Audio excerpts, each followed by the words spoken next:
इस दुनिया में ऐसा कोई नहीं है जो कि कोरोना वायरस से परेशान ना हुआ हो, जिसे कोरोना वायरस का खौफ ना हो। आपको बता दें कि इस पूरी दुनिया भर में 213 ऐसे देश हैं जो कि कोरोना वायरस की जद में हैं। 3 करोड़ से ज्यादा लोग अब तक कोरोना वायरस से संक्रमित हो चुके हैं।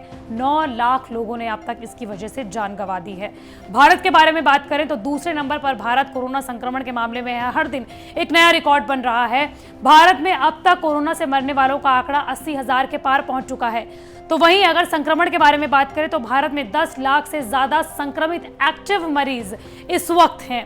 ऐसे में हर कोई चाहता है कि कोरोना वायरस का अंत जल्द से जल्द नजदीक आ जाए, लेकिन अब विशेषज्ञों ने कहा है कि वो वक्त बेहद करीब आ पहुंचा है जब कोरोना वायरस का अंत हमें दिखाई देने लगा हो। इसके लिए उन्होंने 2 पॉसिबिलिटीज भी बताई हैं। नमस्कार, मैं हूं आपके साथ श्रेया बहुगुणा और आप देख रहे हैं न्यूज तक। दरअसल दुनिया भर के वैज्ञानिक और विशेषज्ञों ने कोरोना वायरस को लेकर आशा जताई है कि 2 पॉसिबिलिटीज के जरिए कोरोना वायरस का खात्मा जल्द से जल्द हो सकता है। वो 2 पॉसिबिलिटीज कौन सी हैं? पहली है मेडिकल एंडिंग और दूसरी है सोशल एंडिंग। इन दोनों का लेकिन मतलब क्या होता है? किस तरीके से मेडिकल एंडिंग और सोशल एंडिंग के जरिए कोरोना का खात्मा हो सकता है?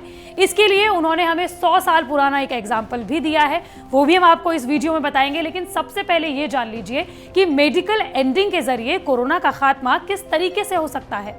मेडिकल एंडिंग का मतलब हुआ वैक्सीन की खोज। आपको बता दें कि पूरी दुनिया भर में इस वक्त 165 ऐसी वैक्सीन कैंडिडेट हैं जिस पर जोरों शोरों से काम चल रहा है। इनमें से 30 ऐसी वैक्सीन कैंडिडेट हैं जो कि अपने तीसरे ह्यूमन ट्रायल में पहुंच चुकी हैं। रूस और चीन के बारे में बात करें तो उन्होंने अपनी वैक्सीन को लॉन्च भी कर दिया है और अमेरिका ने यह ऐलान किया है कि 3 नवंबर 2020 से पहले, यानी कि प्रेसिडेंशियल इलेक्शन से पहले, उनकी कोरोना वैक्सीन अक्टूबर में लॉन्च भी हो जाएगी। ऐसे में पूरी दुनिया ये उम्मीद कर रही है कि जल्द से जल्द उनके पास कोरोना की वैक्सीन उपलब्ध होगी और उसके बाद शुरू हो जाएगा टीकाकरण अभियान हर देश में अलग अलग स्तर में।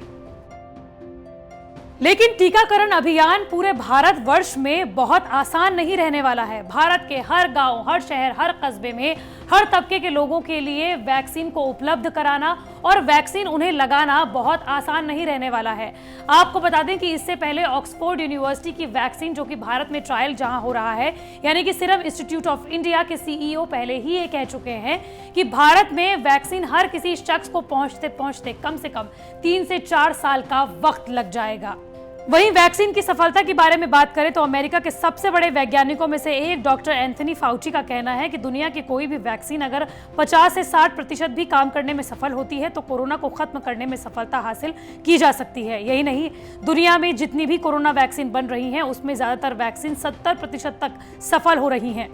इसलिए हम ये आशा कर रहे हैं कि चाहे सरकार हो, चाहे फिर वो नीति आयोग हो, आईसीएमआर हो, वो सभी इस वक्त अभी से प्लानिंग करना शुरू कर दिया होगा कि जब भी वैक्सीन आएगी देश के हर तबके के हर इंसान को किस तरीके से वैक्सीन लगाई जाएगी। अब बात करते हैं दूसरी पॉसिबिलिटीज की, और वो दूसरी पॉसिबिलिटी है सोशल एंडिंग। लेकिन ये सोशल एंडिंग है क्या? दरअसल इसको बताने के लिए वैज्ञानिक हमें 100 साल पीछे स्पेनिश फ्लू के जमाने में ले गए। स्पेनिश फ्लू से पूरे दुनिया भर की 70% आबादी इफेक्ट हुई थी और इसमें पूरी दुनिया भर की 1% आबादी की मौत हुई थी।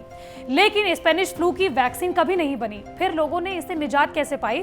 दरअसल लोगों के अंदर धीरे धीरे रोग प्रतिरोधक क्षमता उत्पन्न होने लग गई थी, जिसके बाद लोगों ने धीरे धीरे स्पेनिश फ्लू से पार पाना शुरू कर दिया। और यही वजह है कि वैज्ञानिकों ने 100 साल पुराने स्पेनिश फ्लू का एग्जाम्पल दिया है, उदाहरण दिया है कोरोना वायरस को लेकर।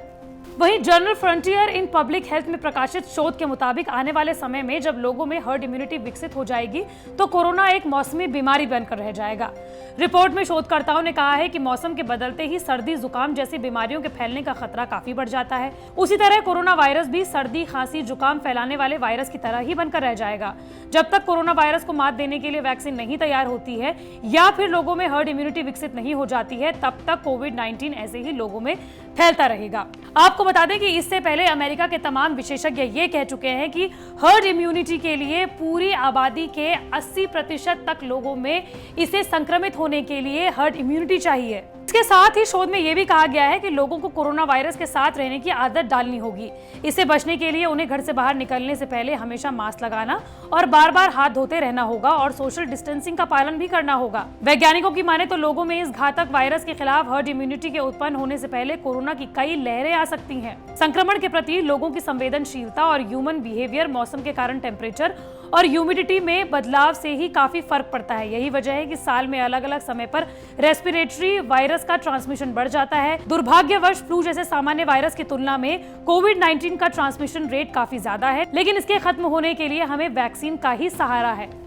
लेकिन वैज्ञानिकों ने जो हमें खुशखबरी दी है वो भी दो एंडिंग के जरिए, वो काफी ज्यादा खुश करने वाली इसलिए है क्योंकि फेस मास्क का इस्तेमाल, सोशल डिस्टेंसिंग का पालन और इसी के साथ साथ हैंड वॉश तो हम बार-बार कर ही रहे हैं और हमें लगता है कि जल्द से जल्द इसी तरह से कोरोना के खिलाफ हम सभी लोग जंग को जल्द ही जीत जाएंगे। मंडे टू फ्राइडे में इसी तरह की वीडियो आप तक लाती रहूंगी। अगर आप भी किसी टॉपिक के बारे में जानना चाहते हैं तो कमेंट बॉक्स पर जरूर बताएं।